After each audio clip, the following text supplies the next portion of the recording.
"Excuse me," said a 6-year-old. The whole courtroom turned around. She had been pretending to be asleep, and she had seen everything. Welcome back to True Drama Tales, and thanks for tuning in to another true-inspired story.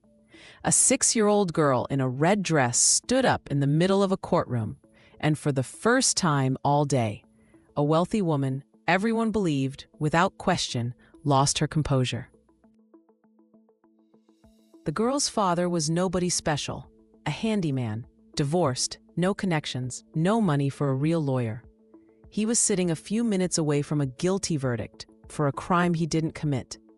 Everything in that room was against him: another family's house, a missing diamond necklace worth more than he made in a year, and the calm, practiced voice of a woman who was used to being believed the first time she opened her mouth. The room had already decided. His lawyer looked beaten. The prosecutor was building her final sentence. It looked like it was over. Nobody in that courtroom knew one thing. On the day it all started, that little girl had been lying on a stranger's couch, pretending to be asleep, and she'd seen something she was never supposed to see. She kept it to herself for weeks. She was scared. She didn't know if anyone would believe a 6-year-old, but somewhere in there, she decided that some things matter more than being scared. She stood up. The whole room turned around. And that's when it came out that this story had a second floor nobody had noticed, because the woman hadn't framed her father out of spite, and she hadn't done it for one necklace. There was something a lot bigger behind it. And a 6-year-old girl, without meaning to, had just kicked the leg out from under a scheme that had been running for years. Daniel Reyes heard the door close behind him. It hadn't closed yet. That part was only in his head. But the sound was real enough. Heavy, metal, with the short click of a lock catching. He was sitting on a wooden chair in the Millhaven County Courthouse, staring at the table in front of him, and he understood that most of the people in that room had already made up their minds. Not based on the verdict, based on faces, clothes, based on who he was and who she was. He was a handyman, 37, wearing a jacket he'd bought 3 years ago on clearance. He'd come up from Mexico 15 years back chasing the kind of dream that fits on a bus ticket, a cousin's phone number, a promise of steady work, a country where trying hard enough was supposed to be enough. He rented a 2-bedroom on the edge of town, raised his daughter alone, and picked up jobs off flyers and neighborhood Facebook groups. She was Vivian Ashford, owner of 3 day spas around Crestview. She lived in a 3-story house behind a brick wall. The necklace was worth more than Daniel made in a year. "Excuse me," said a 6-year-old. The whole courtroom turned around. She had been pretending to be asleep, and she had seen everything. Daniel had come to the Ashford house in the middle of March to fix a cabinet door in the living room. It had come off its hinge. Realign the bracket, install a new stop. Half an hour of work. An hour at most. He'd brought Ruby along. Not because he wanted to. There was nowhere else to leave her. Mrs. Pruitt, the neighbor who usually sat with her, was out of town visiting her sister. Daycare was closed, a stomach bug going around. Ruby sat quiet. He knew she would. She had a talent for not being in the way when she understood her dad was working. Vivian opened the door herself, walked him into the living room, pointed at the cabinet, shrugged. "Here you go." Then she disappeared somewhere into the back of the house. Daniel got to work. Ruby climbed onto the couch, picked up a stuffed rabbit some other kid had left on a pillow, and studied it for a while. Then she dozed off, or pretended to. He didn't check. 40 minutes in, the daycare called. "Quarantine lifted. Come tomorrow." Then a call from a classmate's mom about a birthday party Saturday. Then, almost right after, Ruby's phone, she left it in his jacket pocket, buzzed with the old lady down the street asking if anyone had seen her cat. 3 calls in 5 minutes. He finished up, packed his tools, woke Ruby. She whined and didn't want to get up, and he left faster than usual because her throat had started bothering her, and he wanted to catch the pharmacy on the way home. Vivian never came back out. He just let himself out and shut the door. 20 minutes later, she called, voice flat, cold. "My necklace is missing." It was on the side table in the living room. Daniel told her he hadn't taken anything. "We'll figure this out," she said. 4 days later, he was in a police station.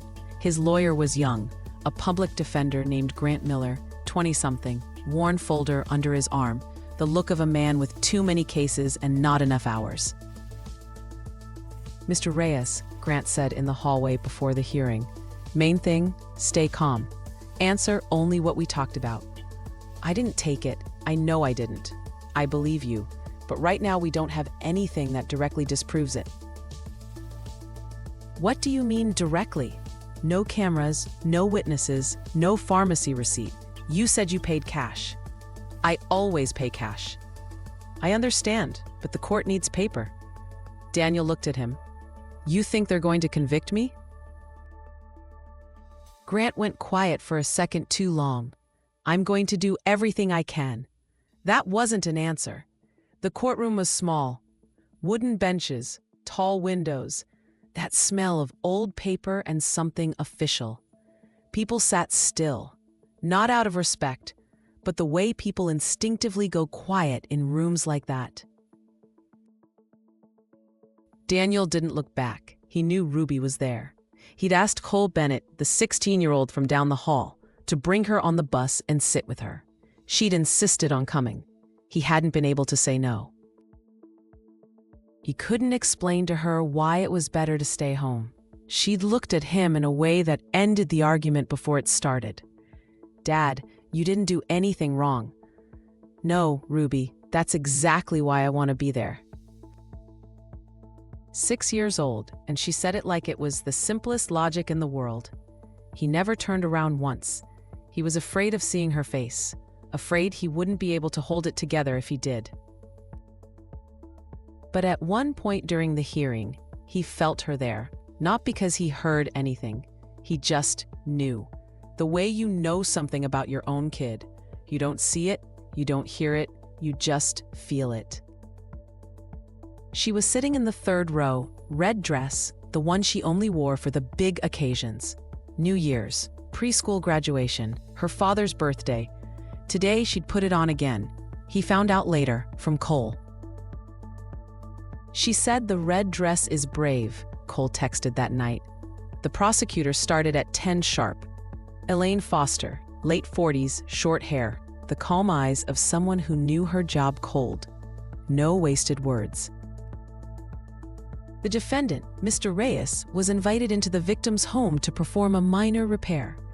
He was alone, or nearly alone, in the living room with a minor child present. On that day, the living room contained a diamond necklace valued at $84,000. After Mr. Reyes left, the necklace was gone. The victim reported it immediately. She paused, scanned the room. The defendant denies involvement. He is, however, unable to provide an alibi. No other individuals with access to that living room during that window have been identified. Somewhere behind him, Daniel heard someone exhale quietly, not sympathetically. The kind of exhale that means, well, that settles that. Grant scribbled something in a notepad. "Mr. Reyes," he murmured. "Hang in there." Daniel held on.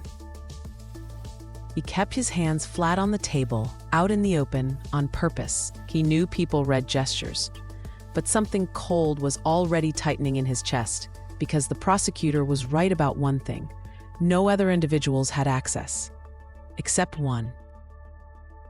A 6-year-old in a red dress. Nobody had thought to ask her opinion. Vivian Ashford walked into the courtroom at exactly 10:20. Daniel caught her out of the corner of his eye and didn't turn. She crossed the room calmly, sat, straightened her navy blazer, expensive. Hair pulled back, the same face he'd seen in her doorway. Composed, closed, the face of someone who'd never once had to work for anyone's trust.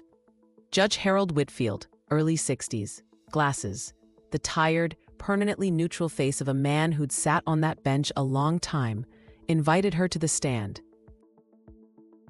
She took it, spoke evenly. Quiet voice, but clear. The voice of someone used to being listened to. I hired Mr. Reyes off a neighborhood recommendation. He arrived around noon. I showed him what needed fixing and left him in the living room. The necklace was on the side table. I'd worn it that morning and forgot to put it away. My mistake. A pause. When Mr. Reyes left, I went back into the living room. It was gone. No one else was in the house that day. Can you state that with certainty? Grant asked. Yes, Vivian said. My housekeeper wasn't in that day. I was home alone.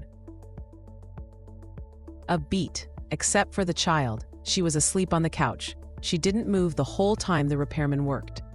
Daniel stared at the table. Vivian hadn't said anything ugly, hadn't accused Ruby of anything. Just asleep, didn't move.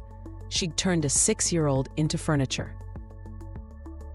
Grant asked a couple more questions about timing, about whether Vivian had checked the room before Daniel arrived.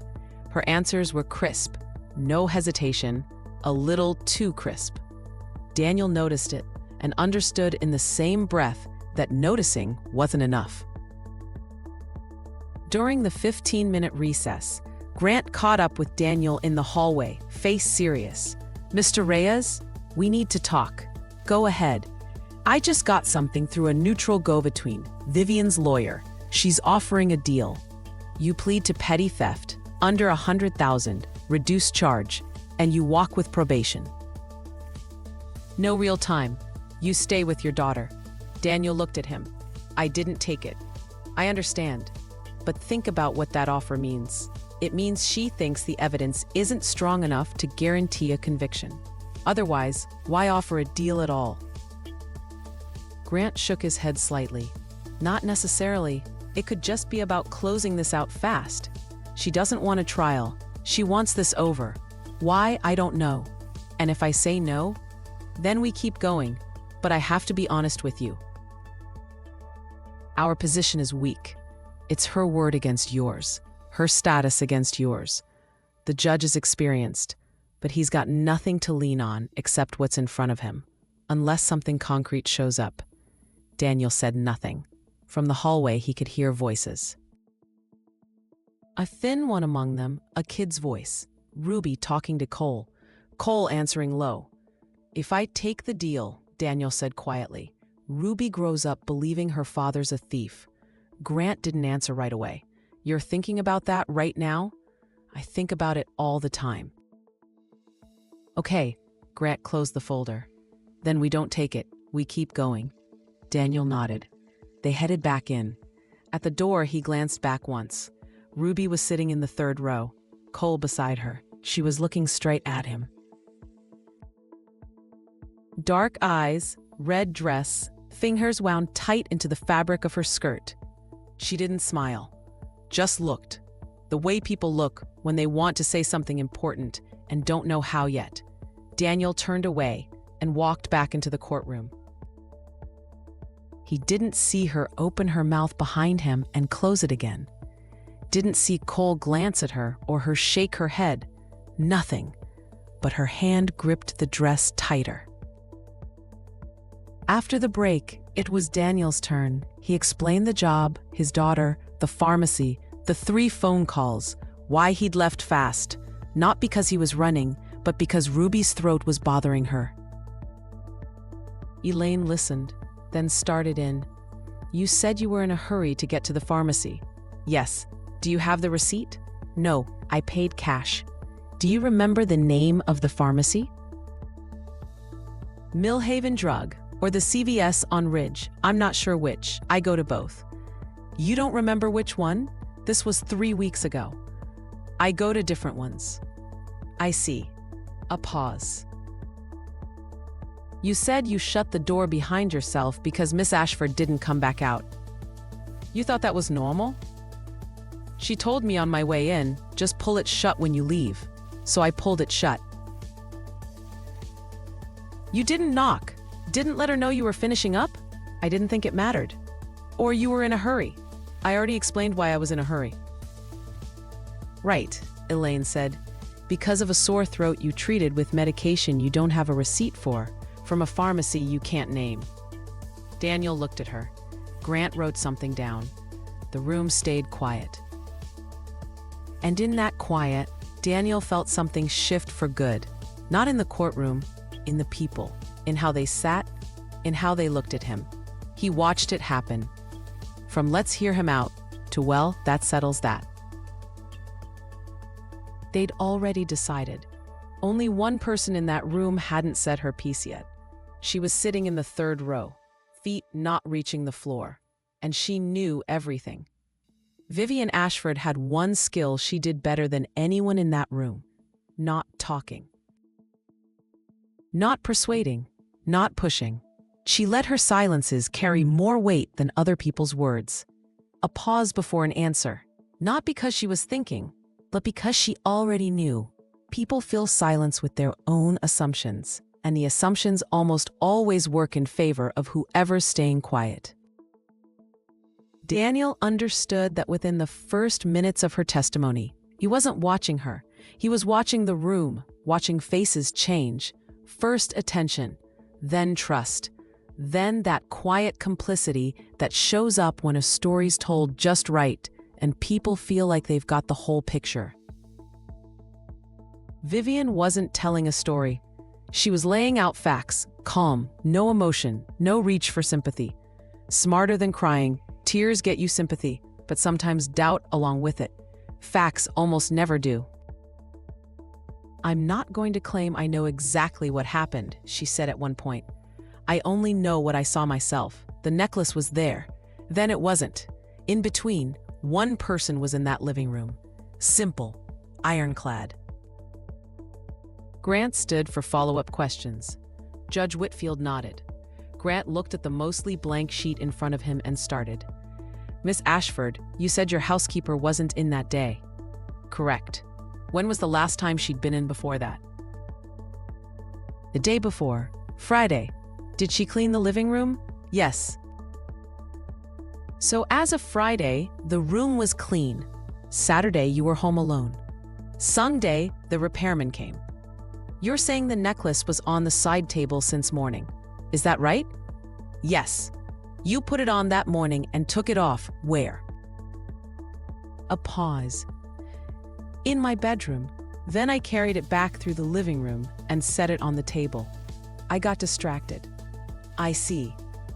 Grant paused. "When Mr. Reyes was working in the living room, were you somewhere else in the house the entire time?" "Yes." "You never went into the living room?" "No." "So you never saw him working? Never saw what exactly he was doing? Never saw him pack up and leave?" "No, I trusted him." "But you're certain the necklace disappeared during that window?" "I checked right after he left." "How soon after?" A pause slightly longer than the others. "About 10 minutes." 10 minutes. Grant nodded slowly. "You searched other places for it. Maybe you'd moved it and forgotten?" "I searched everywhere." "Everywhere meaning?" "The living room, the bedroom, the bathroom." "So you allowed for the possibility you'd set it down somewhere else yourself?" "No," Vivian said evenly. "I checked for the sake of thoroughness. I was already certain." Certain right after 10 minutes. Yes. Grant went quiet, then sat. Small cracks. The pause before bedroom. The slightly too long pause before 10 minutes. Might be nothing. Might be something. But cracks in wording aren't evidence. Elaine's closing argument talked about what she called the totality of circumstances. Any one fact taken alone had an explanation. Together, they built a picture. The defendant was in the room, unsupervised, with opportunity. He left quickly, skipping the normal courtesy of a goodbye. He couldn't account for his movements during the key window. "No single circumstance is proof on its own," she said. Together, they support the conclusion that Mr. Reyes took advantage of the situation. Daniel listened. He understood there was nothing to argue with. Not because she was right, but because everything she described had actually happened, just with a different meaning attached to it. He really had been alone. He really had left fast. He really couldn't produce a receipt. All of it was true. Only the conclusion drawn from that truth was a lie, and he had no way to prove it. The lunch recess ran long, 40 minutes. Daniel found Cole on a bench in the hall, Ruby beside him, watching 3 birch trees in the courthouse yard just starting to leaf out. "Dad," she said when he came over. "Hey, you doing okay?" "Fine."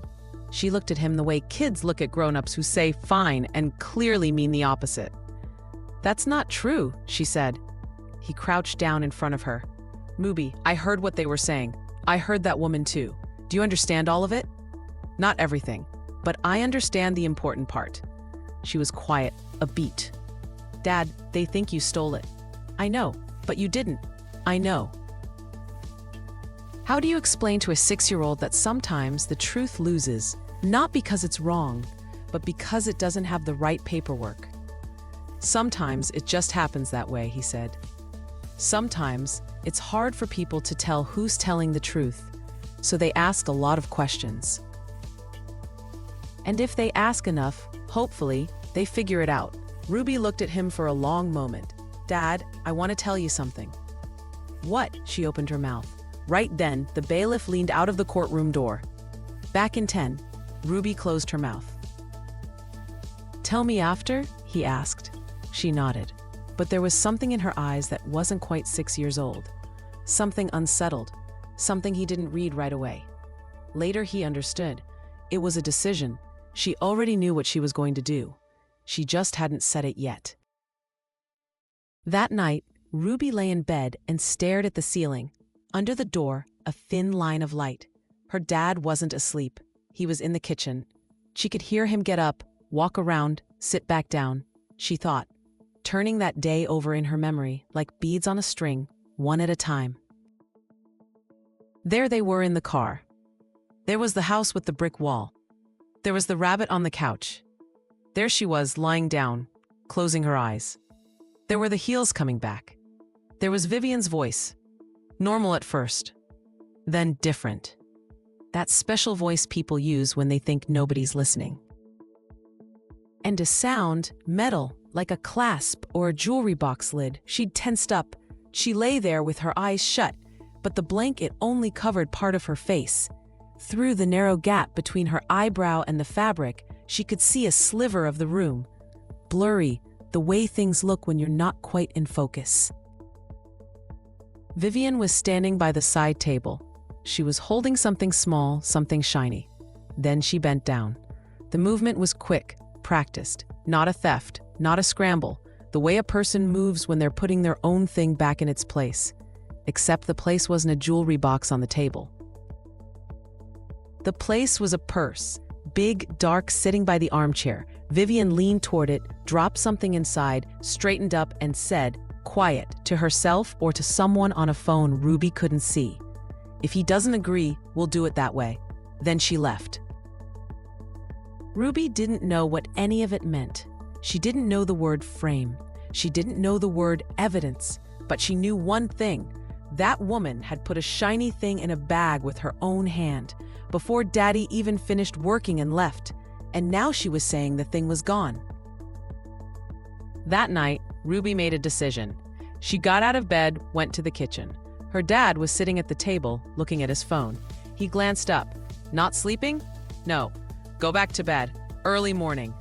"Dad, I saw her put the necklace in the bag." Silence. He looked at her. "What?" "I wasn't really asleep on that couch.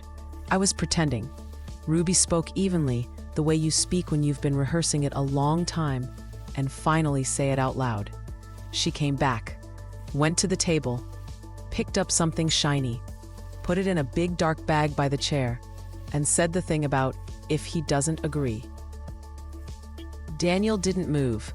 "Ruby, are you sure you saw that? Not a dream?" "Dad," she looked straight at him. "I don't fall asleep when I'm pretending to. You know that." He knew. She'd been doing it since she was 4. "Why didn't you say something sooner?" "I was scared, honestly.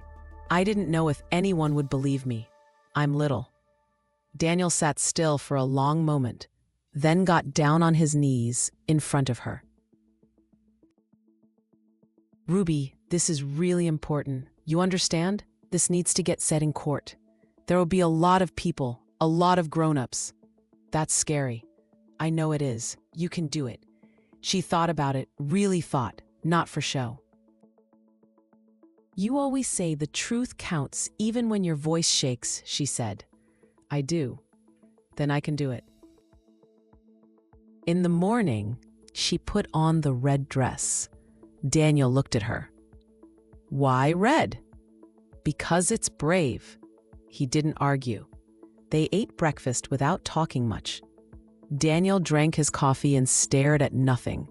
Ruby ate her cereal and thought about how the day would go. Cole showed up right on time. "Hey," he said, "you ready?" "Yes," said Ruby. Cole looked at the red dress. "You dressed up like it's a party?" "No, I dressed up like it's important." Cole didn't have anything to say to that. In the courtroom, Ruby sat quietly and listened. Heard her dad answer questions, his words sounding thinner than they should. Heard the prosecutor drive every question in like a nail into wood. Heard Vivian's smooth, even, hard-to-doubt voice. Ruby gripped the fabric of her dress. She waited for a pause, long enough to stand, quiet enough that they'd hear her. Cole kept glancing over, checking. She'd answer with a look. "I'm okay." Whether he believed it or was just going along with it, she couldn't tell. She kept running the memory again, bead by bead, the rabbit, the blanket, her eyes shut, the heels, the different voice, the clasp, the shiny thing, the dark bag. "If he doesn't agree, we'll do it that way." All of it was sharp. All of it was real. She hadn't made it up. She'd seen it. "Your voice shakes. That's true too." It's already shaking a little, she could feel it. But she was going to stand up anyway. The moment came out of nowhere, and exactly when she'd been waiting for it. The judge said something about a recess. The prosecutor was finishing her final line. The room fell into that particular quiet that shows up right before an ending, when everything's basically decided and people start thinking about what comes after. Ruby let go of the dress, stood. The bench creaked. Cole turned to her. "What are you—" But she was already standing. "Excuse me," she said. Her voice came out quiet. In that silence, it was heard. The whole courtroom turned around, all at once. 100 faces, or however many there were. Big, adult, serious faces. Ruby stood there, red dress, feet not touching the floor, but she stood up straight, the way her father had taught her. Shoulders back, chin up. Daniel went white. She saw it because she was finally looking straight at him. His eyes said, "Don't, Ruby, I'm scared for you." Her eyes answered, "I know, Dad, but I have to." Judge Whitfield looked at her over his glasses. Vivian turned her head slowly, very slowly, like someone trying not to show she's rattled. And for the first time all day, her face cracked. Something shifted in it, barely visible, like a hairline fracture in glass you only see if you know where to look. Vivian didn't know one thing. She didn't know the girl on the couch hadn't been asleep. And now that girl was standing in a red dress in front of the whole room, looking straight at her, without fear, with that calm, certain, kids kind of certainty you can't buy and can't break in a single second. "Your Honor," Ruby said. Her voice trembled a little, but she kept going. "I saw it. I was there. I saw everything." Vivian opened her mouth and said nothing, because her lawyer, Peter Lawson, put a hand on her arm and whispered something.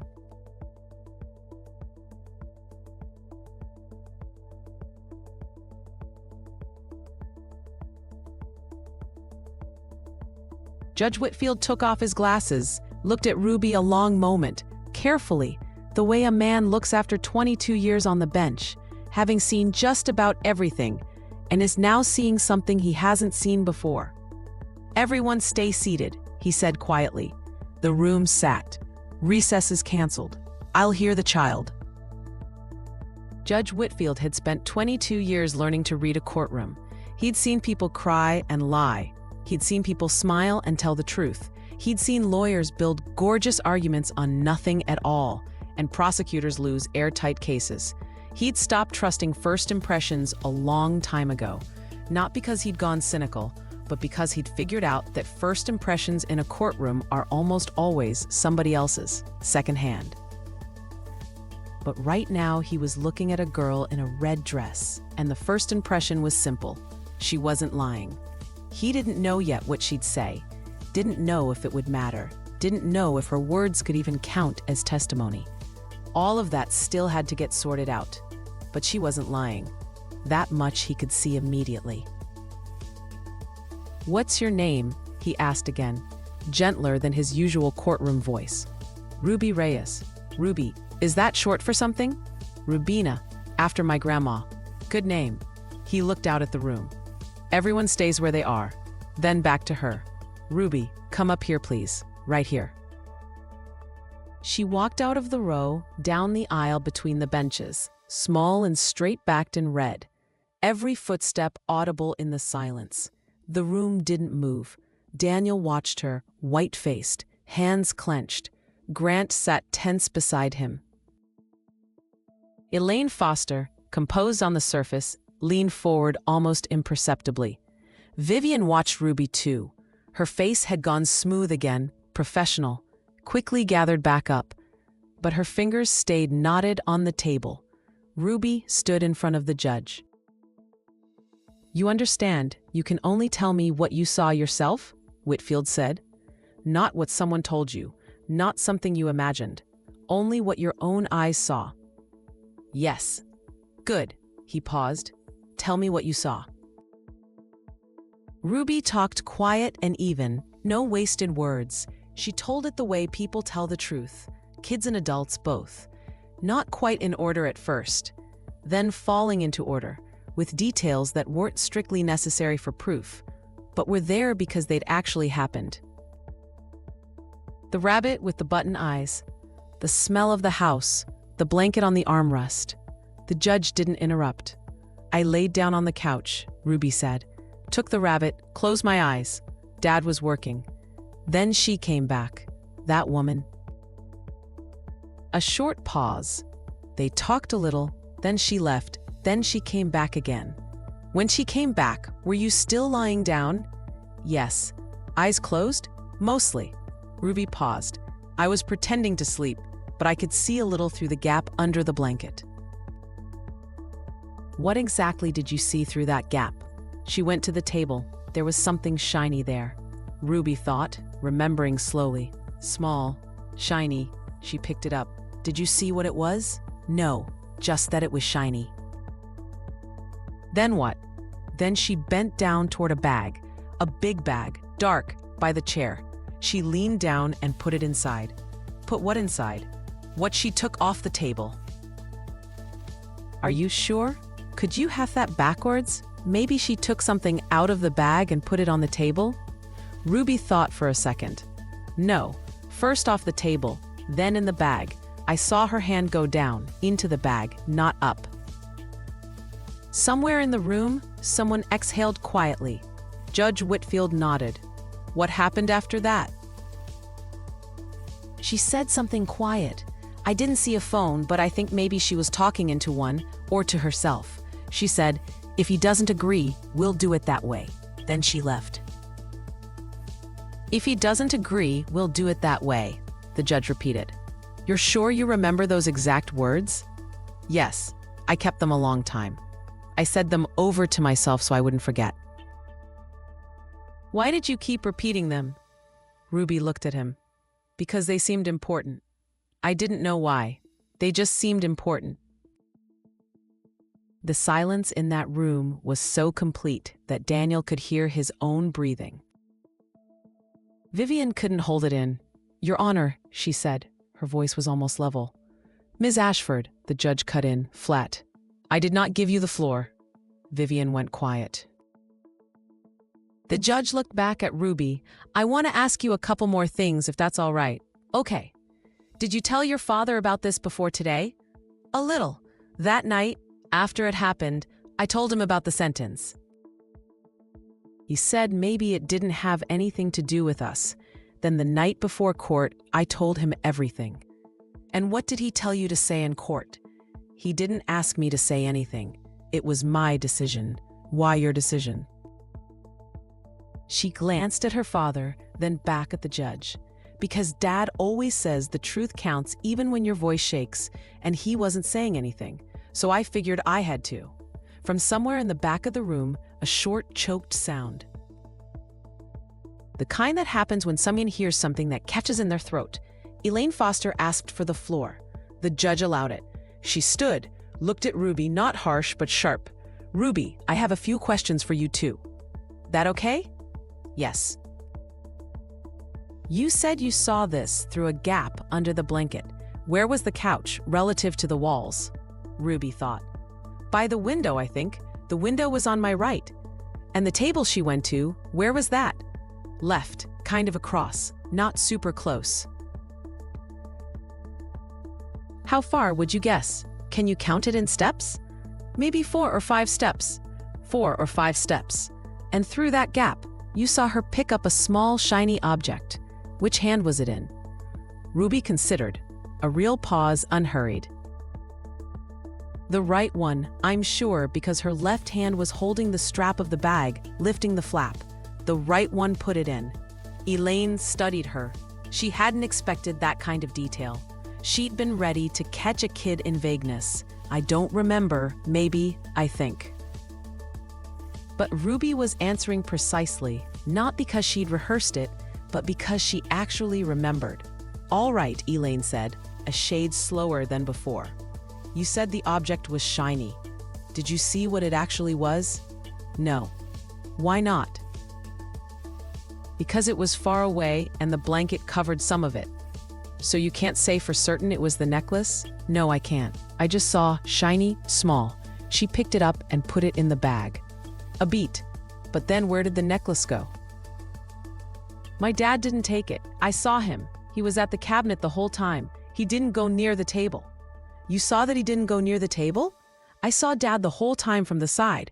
He was at the cabinet. He didn't move from there. The whole time until she came back. Did you see him after that too? After that I couldn't because she was standing in the way. But I heard his tools, metal sounds, by the cabinet. You heard the tools, but you couldn't see your father in that moment? No. Elaine nodded slowly. One last question, Ruby. Did your father ask you to testify today? No, he said it was my decision. Are you sure? Yes. Before that, did he talk to you about the case, about what Miss Ashford was saying? A little. He said a lady says he took her necklace, that it isn't true, that the court would figure it out. He never told you what to say to the court? Ruby looked straight at her. No, he told me you only say the truth in court, that's it. Elaine held still another second, then sat. Daniel let his breath out slow, quiet. Elaine hadn't broken the testimony. She'd found, professionally and precisely, the one soft spot in it. The moment Vivian walked back in, Ruby lost sight of her father. A crack. Small, but a crack. Peter Lawson, Vivian's lawyer, stood. Your Honor, permission to question. Granted. The judge paused. Keep in mind, this is a child. Tone and phrasing accordingly, or I'll cut you off. Lawson nodded. He was good at this. You could tell in how he moved, how he built his pauses. Not aggressive, sharp. Ruby, you said you were pretending to be asleep. Is that right? Yes. So you deliberately closed your eyes to look like you were sleeping? Yes. Why? She thought. Because when grown-ups think I'm asleep, they talk for real. Somewhere in the room, that same choke sound again. Lawson narrowed his eyes slightly. So you did it on purpose, to listen in on grown-ups? I wasn't listening in. I was lying there. They were talking near me. But you pretended so they wouldn't know you could hear them. Yes. Do you do that often? I used to when my mom was still alive. A pause. Lawson stopped for a second, gathered himself. I see. He shifted direction, Ruby, you said you saw this through a gap under the blanket. That's a small gap. Yeah, small. So you weren't seeing the whole room, just a narrow slice of it. Yes, only what fit in the gap. And through that narrow slice, you saw a person 4 or 5 steps away. Do you wear glasses? No. Good eyesight? Yes. At that distance, you could tell right hand from left? Yes. She had a ring on her left hand. I noticed it earlier when she was showing my dad the cabinet. So I know for sure, ring on the left, so the right one was empty. That's the one she used. Lawson looked at her. A ring. That detail hadn't come up before. Ruby hadn't mentioned it earlier. She was saying it now because she'd remembered it just now, exactly when the question demanded that level of precision. That's what real memory does. Invented memories come out smooth and identical every time. Real ones arrive with details that surface at different moments. Lawson knew that, which is why he paused a beat longer than he'd planned. "All right," he said finally. "One more thing. You said Miss Ashford was talking into a phone, or to herself. You're sure you didn't actually see a phone?" "No, I only saw part of her. She was turned a little sideways." "So it's possible she was talking to herself?" "Possible. Or thinking out loud?" "Possible. So you don't actually know who that sentence was meant for?" "No, but she said it." "Are you sure you didn't get the words wrong? Maybe it was something else. If he doesn't agree, we'll do it that way," Ruby said. Clear, even. "I said it to myself a bunch of times after, so I wouldn't forget." "Why?" Lawson asked. Quick. Why does a 6-year-old repeat a sentence she overheard by accident? Ruby looked at him. Because it seemed important. Important how? Did you understand what it meant? No. But sometimes you feel like something's important, even when you don't understand it. Lawson paused. "Ruby, last question. Do you love your dad?" "Yes." "You want him to be home, not in jail?" "Yes." "So you have a reason to help him?" A pause. The room held its breath. Ruby looked at Lawson steadily, no tremor. "The reason to tell the truth is my dad," she said. "The reason to lie could also be my dad. But I'm saying what I saw, not what I want." Lawson looked at her a few more seconds, then sat. The room stayed silent. Daniel couldn't breathe right. Short, shallow breaths, like his chest had forgotten how it worked. Grant scribbled fast in his notepad. Judge Whitfield took his glasses off, rubbed his eyes, tired, not lost, put them back on. "Ruby," he said, "you're a little tired. Want some water?" "No, thank you." "Anything else you want to tell the court?" Ruby thought. Yes, about the bag. She described it slowly, remembering as she went. Dark, almost black, big, a clasp on top, like 2 metal snaps. Something written on the side, but she hadn't read it. A strap with gold rings. 2 little metal feet on the bottom, so it could stand up on the floor. "Would you recognize it if you saw it again?" No hesitation. "Yes." The judge called a recess. 20 minutes, technical, he said. Daniel stood up, legs like water. Grant took his elbow. "Let's go," the lawyer said. They stepped into the hallway. Ruby walked beside them, holding her father's hand. Cole followed, quiet. In the hallway, Daniel crouched in front of his daughter. "Ruby, what?" He didn't know what to say. There weren't words, just something big and warm and terrifying at the same time. "You did great," he finally said. "I just told the truth." "I know. Do you think they'll believe your dad?" "I don't know. Maybe. Maybe that's enough. For now." She nodded, serious, then asked, "Were you scared for me?" "I couldn't tell, right? I really tried not to show it." "But I was scared inside. A lot." "I know, but I said it anyway." "I know, Ruby." He pulled her into a hug, the kind you give when you're afraid to let go. She hugged him back with her small arms, tight. "Dad," she said into his shoulder, "you're not going anywhere?" "No, I promise." She held on another second, then let go. straightened up, smoothed her dress. "Okay," she said. "I believe you." Grant pulled Daniel aside. "Mr. Reyes, listen. Ruby's testimony isn't proof on its own. The court can't convict or acquit based only on the word of a 6-year-old. Whitfield knows tea. But it's grounds for a recess and a follow-up investigation." "What kind of investigation?" "The bag." She described it very specifically. "If that bag exists, if the police can find it before this closes out, and if there's anything inside it, the necklace probably won't be.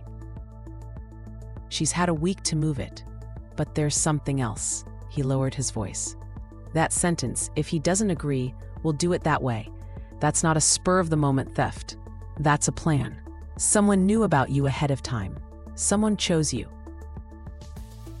He paused. "That means there's another person involved. Maybe messages, maybe calls. How do we check that?" "That part's not on us.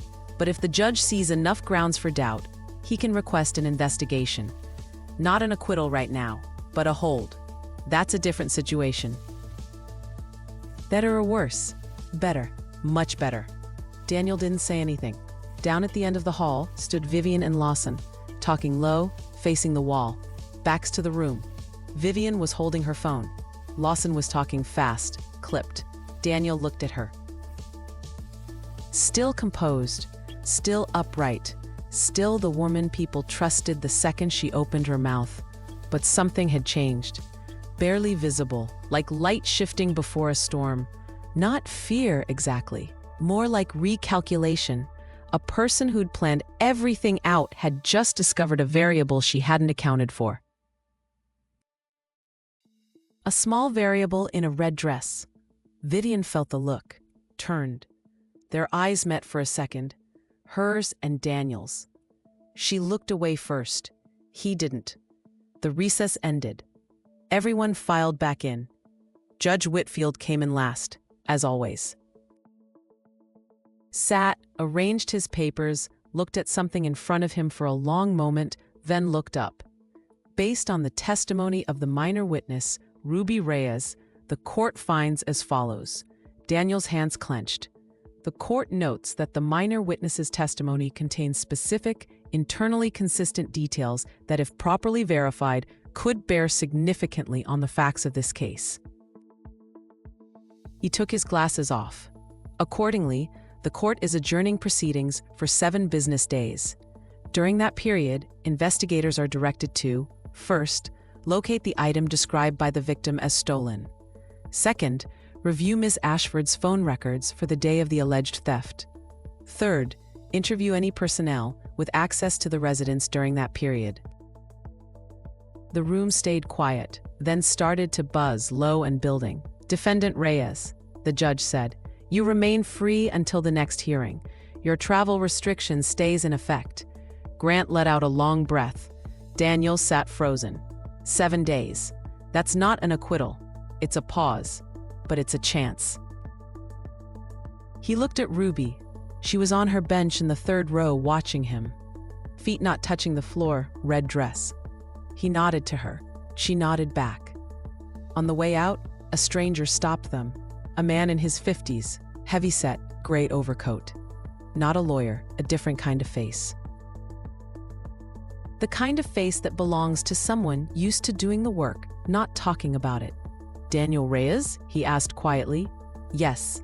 Marcus Vance, detective. He showed his badge, fast. Daniel caught it. "I heard your daughter's testimony. I've got information that could matter for your case." "What kind?" "Not here." Vance glanced down the hall. "Ashford's in the building right now." A pause. "Short version, we have reason to believe your case isn't the first. There are other cases like it. Different people, different houses, same setup. We've been trying to find a way into this for a while." He looked at Daniel straight on. "Your daughter named a detail today that we couldn't have gotten from anyone else. That sentence, if he doesn't agree, we know what it means. We know who she was saying it to." Daniel went still. "Who?" Vance opened his mouth, and right then Daniel's phone buzzed in his pocket. Unknown number. He looked at the screen. Grant tensed beside him. Ruby held her father's hand and watched the stranger in the gray coat, careful, unafraid. The phone kept buzzing. Vance glanced at it, then at Daniel. "Don't answer that," he said quietly. "Why not?" "Because it's them," Vance said, "and they know your daughter just broke their whole operation."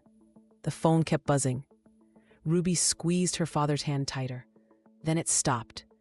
Daniel looked at the screen a second longer.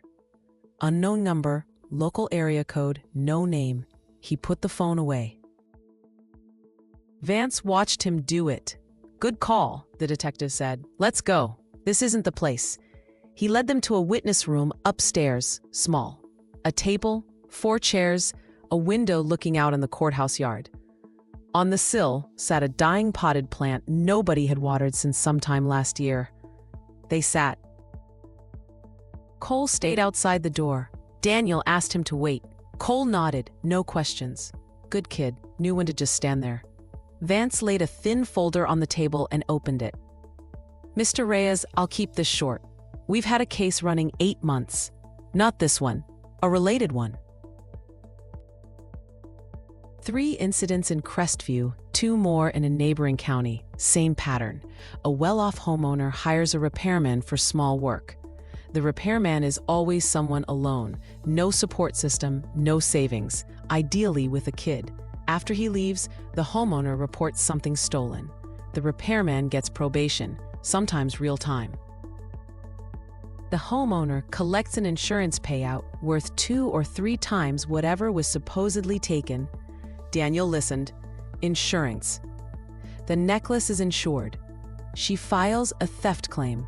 Insurance pays out. The necklace never actually goes anywhere. It gets moved, or it gets sold off through a separate channel. Handyman does the time, homeowner cashes the check. That's not just Vivian then. No, she's got an insurance contact who processes the claims, and someone who finds the marks, studies job listings, picks people by criteria. You fit the profile exactly. Single father, modest income, no steady employer, freelance jobs off flyers. Daniel said nothing. Grant was writing fast. "If he doesn't agree, we'll do it that way," Vance said. "We've known that phrase existed for a while. We picked it up from another victim of the same setup, about a year back. He didn't come forward as a witness. Got scared, withdrew his statement. He looked at Ruby. Your daughter said it today, word for word. What does it mean if he doesn't agree? There's a first step most victims never even know about. Before the theft report goes in, a call. Ashford, or the middleman, reaches out to the repairman and offers to settle it quietly. Usually a signature on some paper or agreeing to stop taking jobs in a certain area, sometimes backing up false testimony in some other case. A pause. If the guy agrees, there's no theft. If he doesn't, this happens. They set him up. Daniel sat still. Nobody called me. Somebody did. Vance flipped a page. 3 weeks ago, 2 days before Ashford filed the report, registered to a shell company. Did you answer? I don't remember an unknown number. You could have let it go to voicemail. Daniel thought, I ignore calls a lot when I'm working. Figured it was spam. So you never said no. You just didn't pick up and they decided that meant you'd refused. Yes, Vance closed the folder. About that call in the hallway just now, same number. They know something went sideways in court. They're watching. Odds are they've got someone inside the building. Not necessarily on staff. Could just be somebody who watches and reports. Lawson, Grant said. Ashford's lawyer, he was texting during the hearing, right after Ruby stood up. Vance looked at him. You saw that? Yes, under the table. Fast, but I saw it. Good, that matters. Lawson's a known name, represents 3 clients, all from the same circle. We've had eyes on him, no direct grounds before. We do now, grounds to pull his phone records. Vance stood. Mr. Reyes, I want you to understand the whole situation. 7 days, that's the court's clock. And it's ours too. If we can connect Ashford to the ring in that window, this case doesn't just close, it flips. You go from defendant to victim. And if you can't, Vance looked at him straight. Then it gets harder. The court falls back to where it started. Ruby's testimony gets weighed as a mitigating factor, but without corroboration, it won't turn the case. So I could still be convicted. Could be, probably probation, but could be. Daniel didn't answer. Ruby, who'd been sitting quiet through all of it, spoke up. Is 7 days a lot or a little? Vance looked at her. A little, he said honestly, but not impossible. What do you need to find? The bag or whoever helps her pick people? Pick people? Like your dad? Yes, she nodded. Then look for the bag, she said. I described it exactly. It's dark, gold rings on the strap, little metal feet on the bottom. If you find it, there might be something left inside. Fibers, dust, a trace. Vance looked at her. You watch a lot of detective shows? No, it's just logical. A pause. Logical, he agreed. They left the courthouse at 4. April sun, still up but losing height. Long shadows off the birch trees in the yard. Cold air, but not winter cold. Just cool, with that smell of dirt and things starting to grow. Daniel stood on the steps, Cole beside him, Ruby holding his hand. Grant shook Daniel's hand. 7 days, the lawyer said. I'll stay in touch with Vance. Anything comes up, I'll call. Thank you, Grant.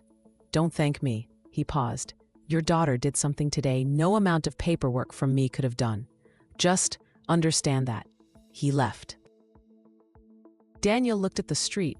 Cars, people, an ordinary evening. 7 days. 168 hours. Ruby tugged his hand. Dad, you promised a movie. He looked at her. After all that, you're thinking about a movie? You promised. She said it seriously, no whining. Besides, we should think about something good, or these 7 days are going to be really long. Daniel looked at her a long moment, then said, Cole, you coming with us? Cole scratched the back of his head.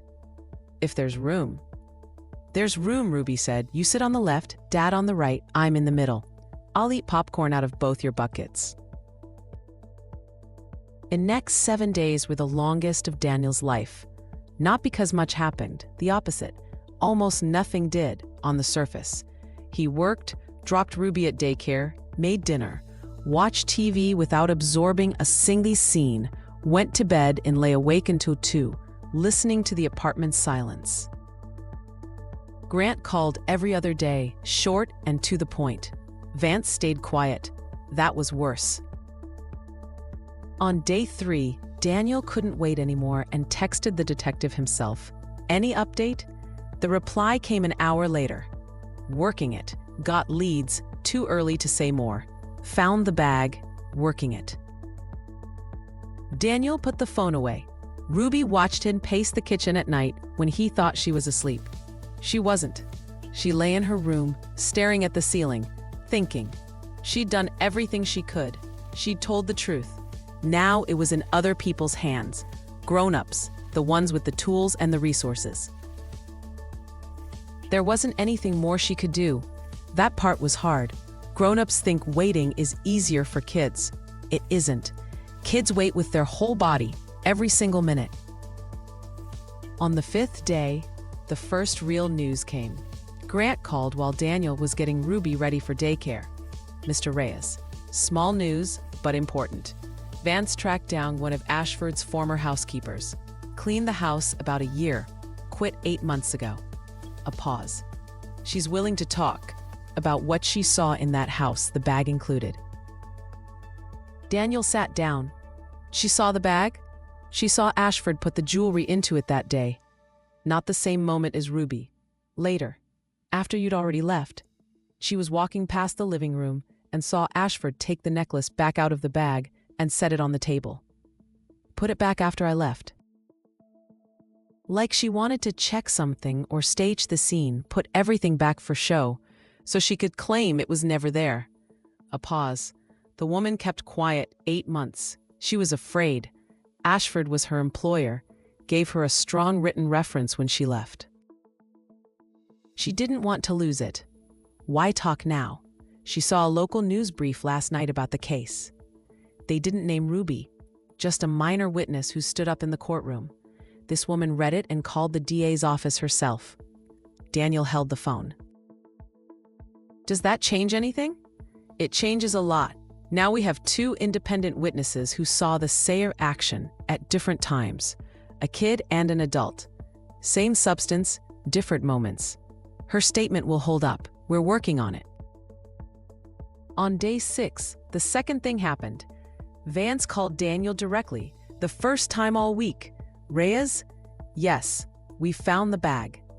Daniel closed his eyes for a second. Where? In the Ashford house, closet on the second floor. She never got rid of it. Probably figured nobody would go looking for one specific bag. A pause. There's a trace inside. Microfibers, specific composition. Matches the fabric type used on jewelry pieces, like the necklace, plus residue consistent with the protective coating on the clasp. That's evidence. Forensic confirmation the necklace was in that bag at some point. Not a theory, a fact. Where's the necklace itself? Sold through a jewelry exchange in Fairport 3 weeks ago. Registered under a name that isn't hers. We found the transaction, working with the buyer now. So the whole thing checks out. It checks out. Vance's voice stayed level. No triumph in it. Just a man doing his job. One more thing. Phone records on Lawson. He made a call during the hearing, right when your daughter stood up, to a number we've had flagged for a while. That's the middleman. The one who finds the marks and runs the setup. Not naming him yet, not until we make the arrest. But he's identified. Daniel stopped moving. Will you have this ready by tomorrow? By tomorrow. The hearing's at 10.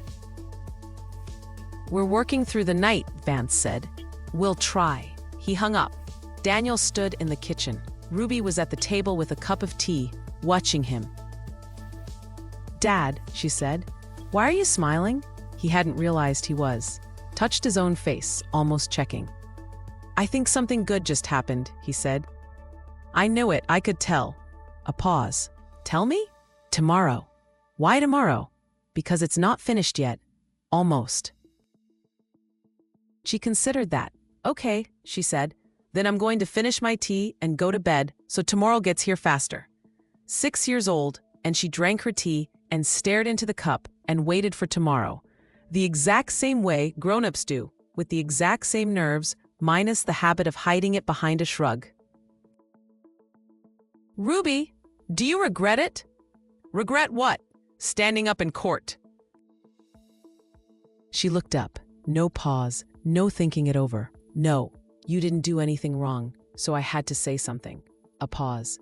And if it hadn't helped, I'd still know I told the truth. That's better than staying quiet and wondering later if it would have helped. Daniel looked at his 6-year-old daughter, saying things some adults never manage to put into words their whole lives. Go to bed, he said quietly. Going. She finished her tea, set the cup down, stood. Dad, tell me the second you know, even if I'm asleep. Wake you up for news? Yes. Deal. Morning came gray and cool. Daniel was up at 6, hadn't slept since 3, had just lain there, listening to the quiet. At 6:30, a text from Vance. Arrest made overnight.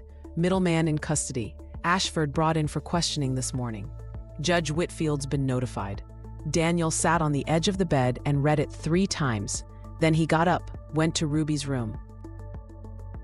She was asleep, one hand tucked under her cheek, hair fanned across the pillow, breathing even. He sat on the edge of her bed. Ruby, he said quietly. She didn't stir. Ruby, you said wake you up if there's news. One eye opened. Is there news? There's news. Good news. Both eyes opened. She sat up, hair sticking out in every direction, blinking against the light. Tell me. He told her short, no details a 6-year-old didn't need. Found proof. Found the man who helped Vivian pick people. There's an important hearing today. Ruby listened quietly, then said, So it's almost the last step today. Almost. Are you going? Ruby, I want to see the end. Calm but firm. I started this. I want to see how it finishes. He looked at her and didn't argue.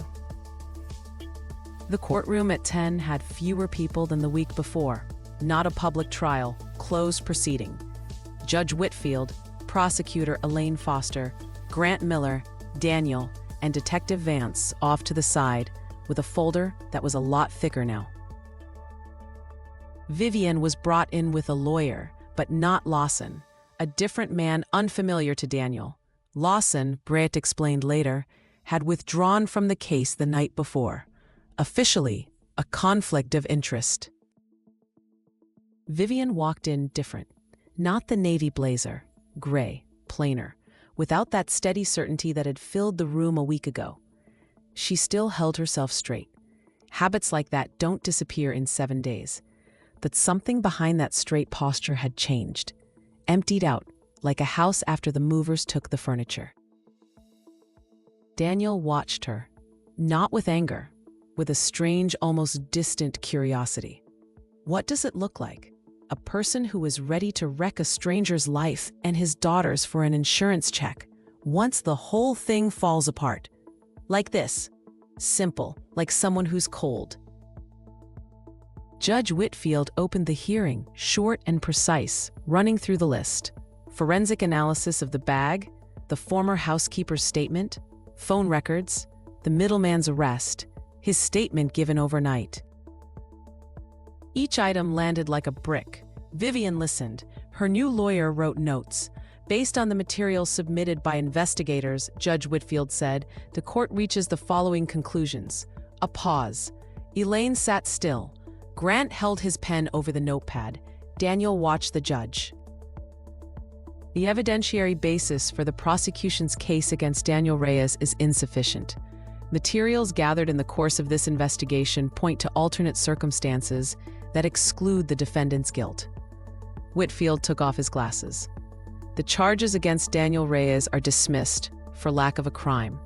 The defendant is fully exonerated. Silence. Then Grant let out a breath he'd apparently been holding for a week. Elaine made a note. No visible reaction. Professional. But for 1 second, she glanced up at Daniel. A short nod, barely there. He didn't understand it right away. Then he did. She'd wanted the truth to win too. Her job had just required something different of her. Ruby was waiting in the hallway, on the bench next to Cole. When the door opened and Daniel walked out, she stood, watching him. He crossed to her, crouched down. That's it, Ruby. That's it. It's over. She looked at him another second, checking, then hugged him hard, quiet. He held her and thought, this is what the end of fear looks like. Not an explosion, not fanfare, no music, just quiet. Just a kid's arms around your neck, and nothing else mattering for a second.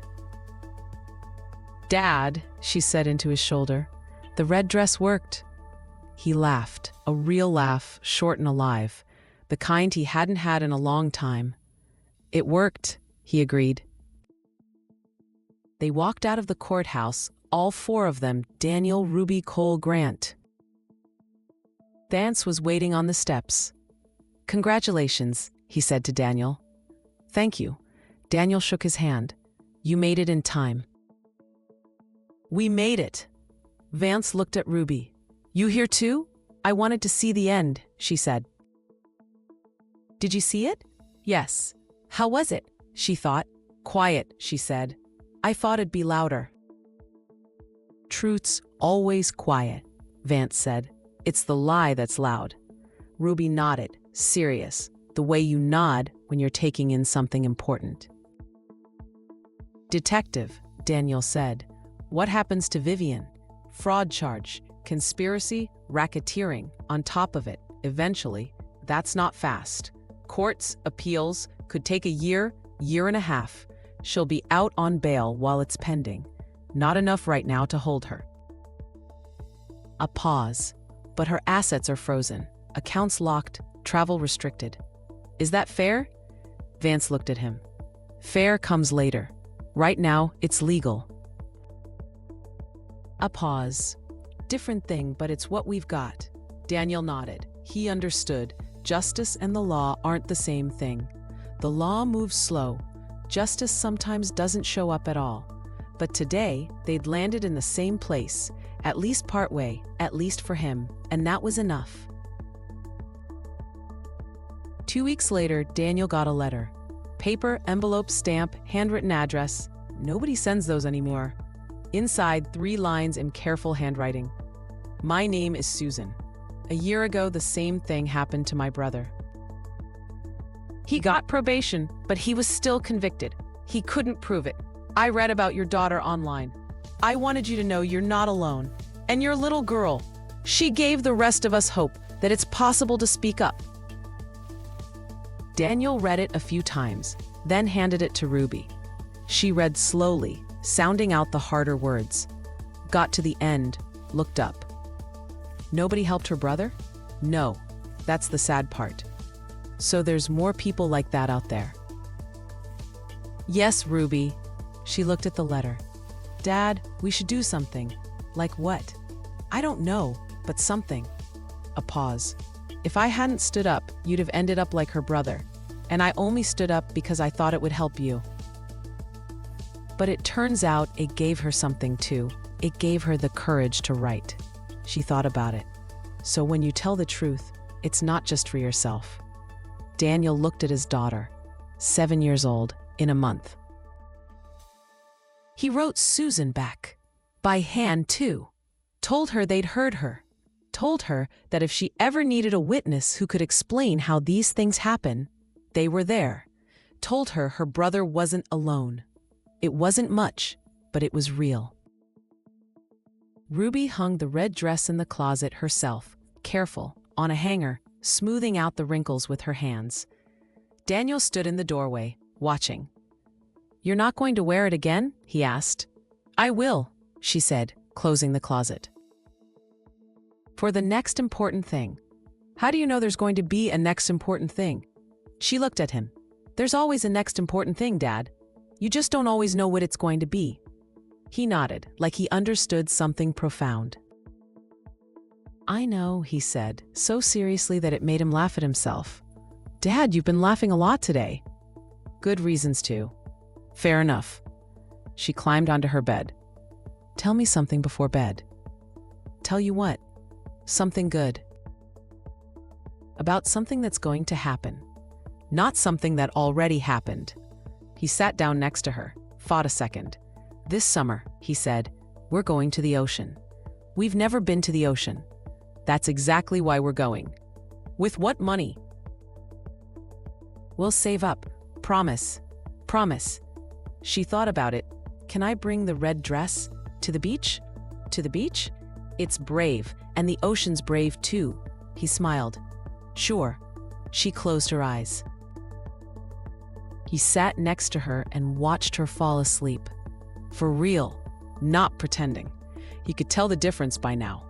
Her breathing evened out, her fingers loosened, her face went quiet.